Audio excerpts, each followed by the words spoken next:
inside this building, some will freeze. Women in the workplace, I know a lot of you can hear me here. A new study says workplace standards for air conditioning and heating were created back in the 60s. It's so archaic, it's based upon resting metabolic rates for middle-aged men, not for both the men and the women. So now a lot of people are asking, because of this study, is there such a thing as a sexist thermostat? There I was thinking it was just me that had a problem, but it turns out it's the air conditioning that's sexist.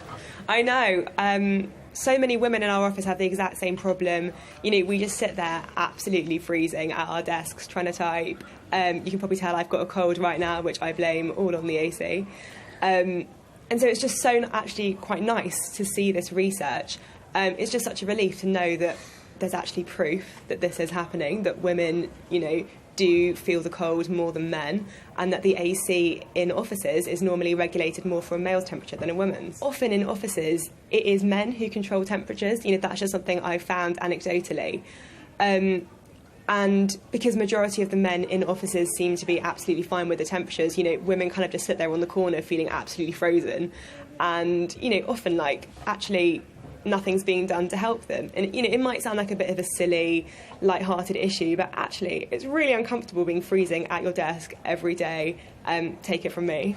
No, I know I experience the same, because what I've often found is you go in on a really hot summer's day, you're wearing summer clothes, you go into an office and it's absolutely freezing. I think even for some men it must be too cold. I don't understand why air conditioning is often so cold. So what you have to do is then take a jumper in with you and put that jumper on in order to be able to function. Yeah. Honestly, I think so many women listening now are going to just be nodding their heads thinking, yes, that is exactly my reality. You know, we joke at work that we actually can't dress fashionably anymore for summer because you actually just can't go in sandals. You can't go in a summer dress because you're going to have to put on the jumper or the emergency cardigan. It is quite frustrating, especially when you then go out on your lunch break or your commute home and you're absolutely boiling outside. And I think there is a bit of a problem when it's warmer outside than it is inside your office. So what's the solution then? Because we can't have men overheating in the offices, can we? No, I think we just need a bit more flexibility. Maybe there can be more flexibility with men not having to wear suits in some offices and they can come in T-shirts or whatever they need to be the right temperature.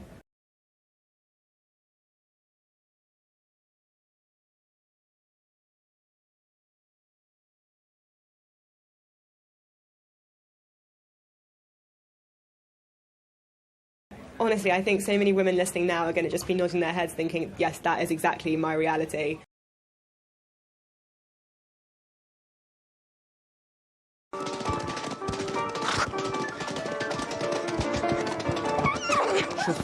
Galopperande dansare värmer upp inför morgondagens performance mot patriarkatet i det offentliga rummet. En 7 kilometer lång manifestation förbi några av huvudstadens statyer med hästen som maktsymbol. Om man tittar på stan vilken skulpturpark vi har, så är det några män på hästar och några andra män, och de flesta kvinnor som finns, de är nakna och ganska små. Den historiska staden och det här centrumet som vi har, det ser ut på det här sättet, och det är vår historia. Jag har gjort tillfälliga saker i stadens rum där folk senare flera år har sagt att varenda gång jag går förbi den här platsen är betydelsefulla, tycker vi. Och ni har varit ute liksom och övat lite runt om i stan. Vad har ni sett eller fått för reaktioner? Ja, men det vi har sett är när det kommer en stor grupp med kvinnor som tar plats på liksom ett starkt sätt och visar en styrka, så är det nästan lite provocerande. Det är betydelsefulla, tycker vi.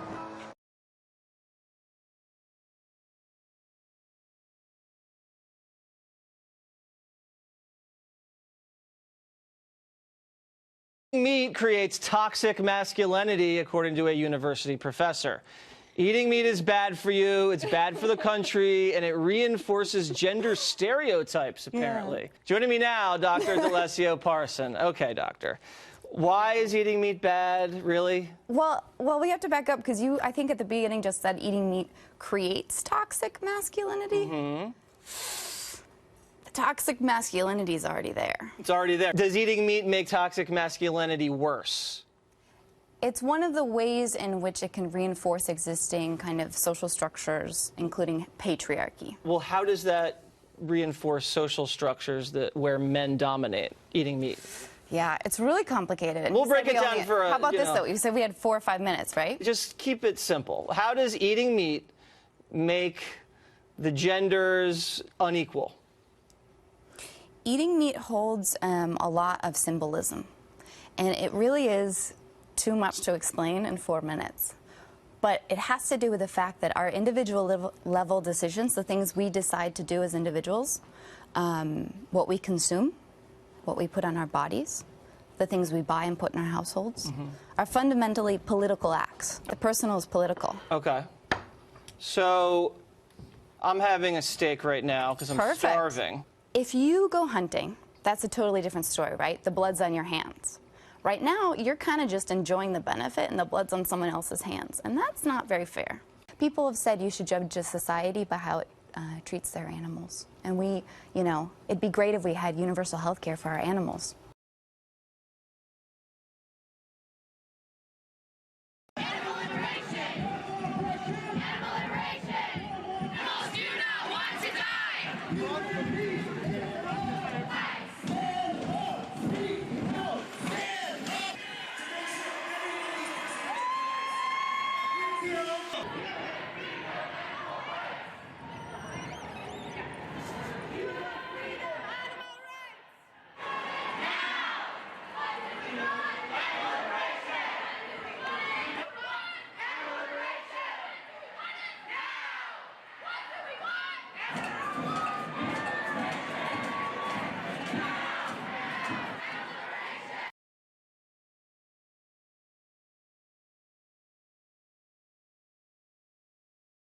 Serena Williams was aiming for history. Naomi Osaka achieved it. The 20-year-old Osaka stunned her tennis idol Serena to become the first player representing Japan to claim a Grand Slam singles title. The shock heard around the world was the 23-time Grand Slam champion's implosion after clashing with chair umpire Carlos Ramos. It started when the ump issued a warning when Serena's coach made this illegal hand signal. The tennis superstar seething. If he gives me a thumbs up, he's telling me to come on. We don't have any code, and I know you don't know that, and I understand why you may have thought that was coaching, but I'm telling you it's not. I don't cheat to win. I'd rather lose. I'm just letting you know. It was a coaching violation. I guess it was a thumbs up, and Serena's setting him straight that is not coaching. You need to make an announcement that I didn't get coaching. You owe me an apology. I have never cheated in my life. I have a daughter, and I stand what's right for her, and I've never cheated. And you owe me an apology. Serena's coach, Patrick Mouratoglou, admitted to ESPN that he was trying to coach Serena when he made a move forward gesture with both of his hands. Well, I mean, I'm honest. I was coaching. I mean, I don't think she looked at me, so that's why she didn't even think I was. Serena saying she had no idea.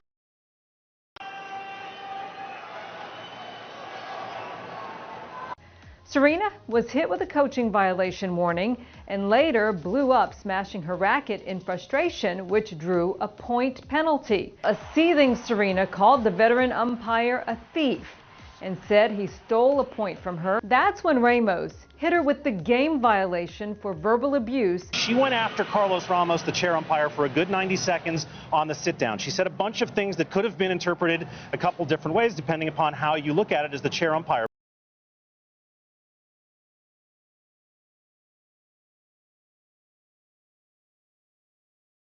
But among the things she said, you're a thief, you're a liar, you're never going to chair one of my matches again, you owe me an apology.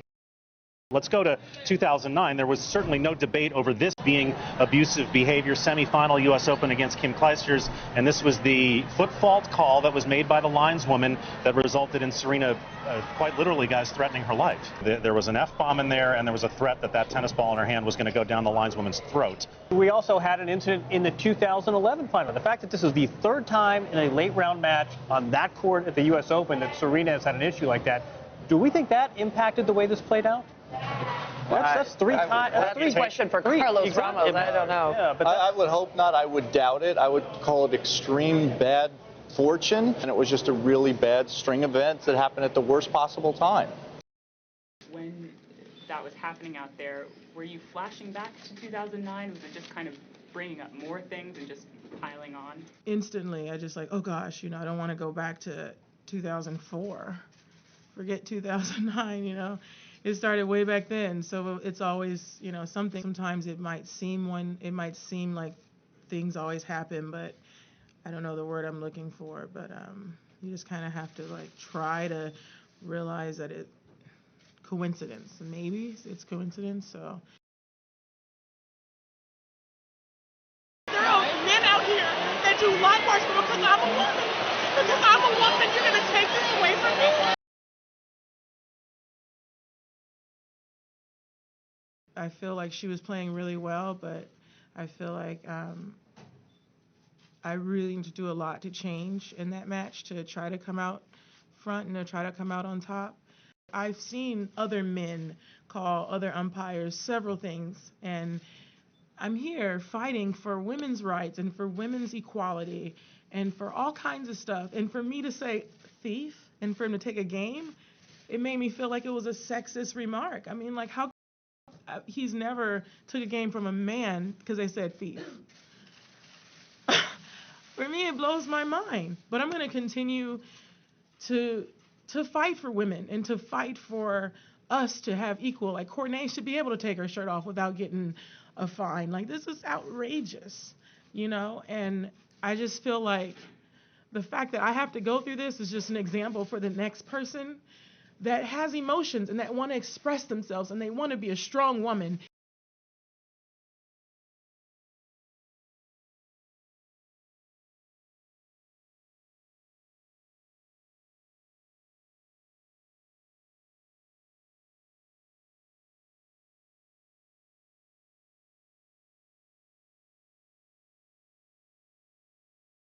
It's sort of, he just took away the match from both players. That's how it felt. The point that struck me the most from this was Osaka when she spoke to the crowd. She said, I know that everyone was cheering for her, and I'm sorry that it had to end this way.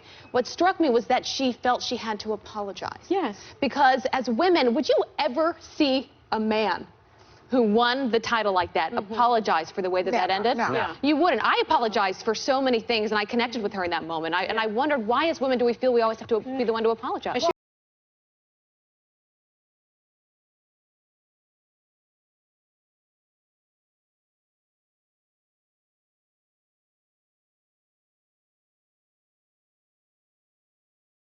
Serena Williams was wrong. Somebody has to say it, so I will. When Serena Williams brought the issue of gender and sexism into the argument, that's when she lost.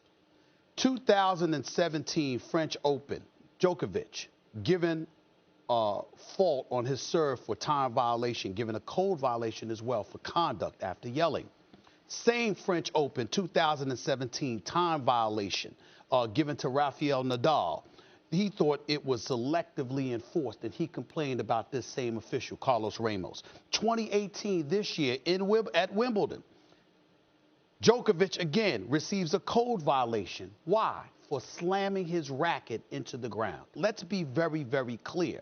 Not only does all the tennis aficionados acknowledge that he operated within the rules, so much so that not only would his bosses refuse to overturn his decision, they upheld it and fined Serena Williams because her conduct is something that they brought into question. But also, this man has a history of doing the same thing to men. You know that he's hardcore. Her argument was lost the second she made it about gender. Had she made it about her, then there would have been a stronger argument. But she said, I'm standing up for women's rights, etc., etc. Excuse me, when did he violate your rights that he didn't do towards men?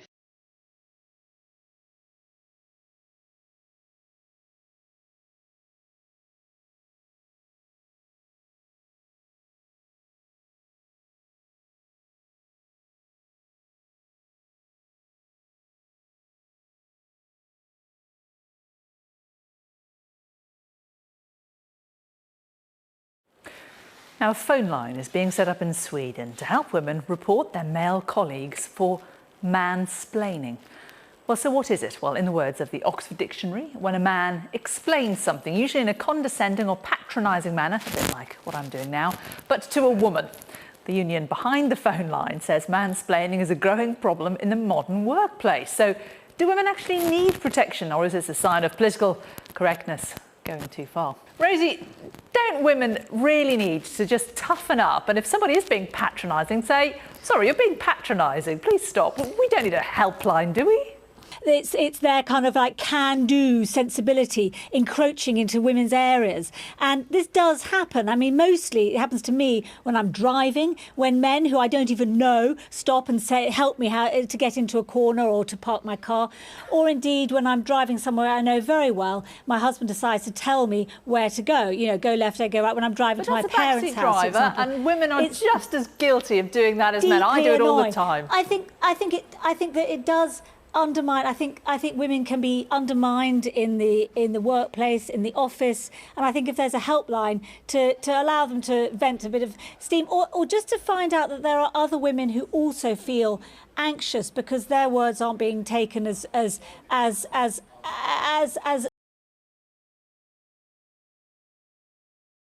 I'm so sorry. I can't help it. I mean, how patronising to women.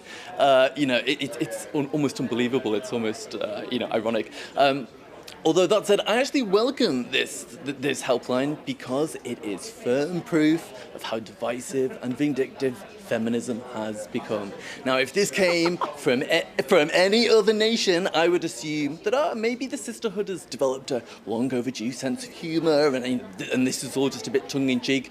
But of course, it just confirms that Sweden has absolutely lost the plot on the gender debate, and there should be a warning shot to every other country and everyone else in the world.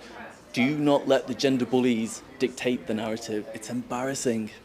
Surely anybody who wants to fight for female equality could perhaps direct their attentions and their energies a little more fruitfully than just worried about women being talked down to a little bit at work.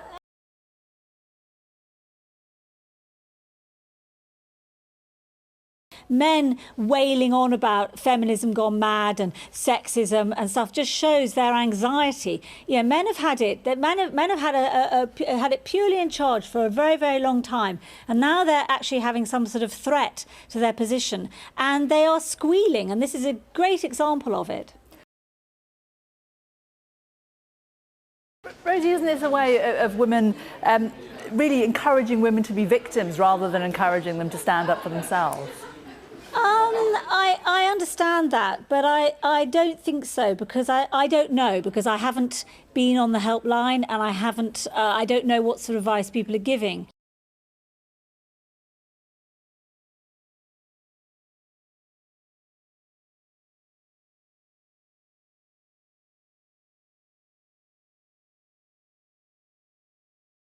I'm just giving you... I love the mansplaining. I'm enjoying it. You're loving what? The mansplaining that's going on. What do you Or just talking me through how by not answering the question, by repeating processes which are not related to the question that I've asked. What's mansplaining, Senator? Well, it's the slightly patronising and condescending way that you're responding to my questions. Well, I would suggest, Senator, that if you're putting the word man in front of some description of what I'm doing, you're doing that which I'm sure you're very much against, is making a sexist implication about how I'm conducting my role as a man. Well, then the easiest way to do it... Is that what you're saying, Senator? Well, what I'm saying is that the way you've been responding to me has been patronising and condescending, and I have responded to that. So the easiest way to deal with this is not to have that way in responding to the questions I've asked. Imagine the reaction, Senator, if I said you were woman-splaining. You're saying that I'm mansplaining. Well, it is a term that's used. Is it by whom? Well, it is a term that's used. By rude... Doesn't make by rude senators. By senators no. who are seeking to make gender an issue. Stop being a hypocrite. Well, conduct yourself appropriately for this place. I'm sorry you're so offended by the use of the word. It is a word that's used. I'm surprised that you're so shocked by the use of the word. No, I'm just calling hypocrisy. Hypocrisy. Thy name is Labor. Thy name is Senator Gallagher.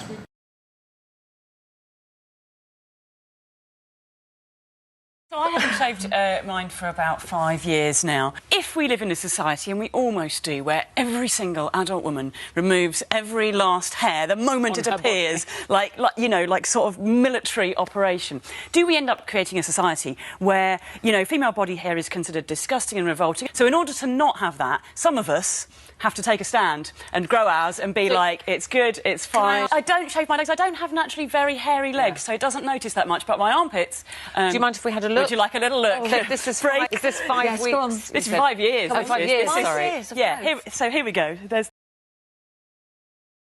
Now, do pet names drive you crazy? According to a new survey, most women can't stand being called bird, chick or babe. So are pet names offensive, or are we taking them too seriously? Kate, what really winds you up about pet names? When you're trying to have a business meeting and somebody says, oh, hello, Martin, hello, Simon, hello, sweetie, and you just can't help thinking, I'm not the one that's getting promotion at this meeting. It's just about kind of being taken seriously.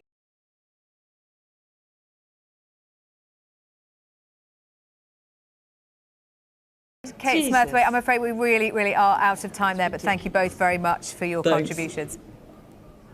If I was to refer to you as darling or babe or something like that, you'd find it offensive? Do I like it? Do I think, oh, I'll shop in your shop? No. I'm 41 years old, and especially when you get to the door and the guy at the door is like, good afternoon, sir.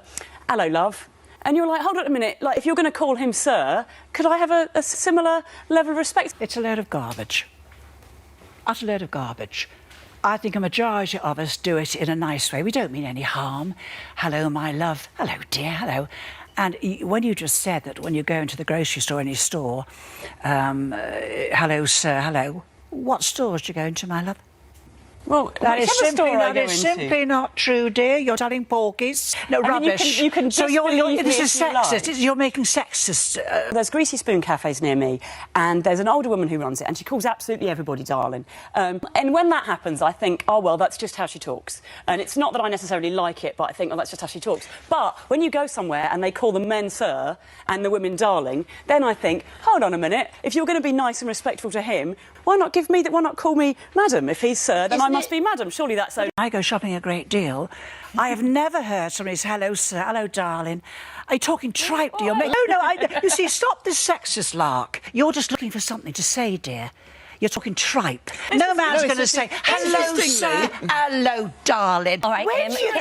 It is a she goes shopping. Kim, it is a discussion, so she's entitled to she's not telling the truth. Well, then please tell the truth. I don't like it. I've asked you not to. You keep doing it. I'm going to shop elsewhere. And I think as consumers, we absolutely have the right to make our decisions based on whatever we feel. Well, they won't miss you, dear. They won't miss you in that shop. Amanda says... what is wrong with you, woman? We are living on this earth today. Yeah, and you had your 5. Shut up. We're living on this earth.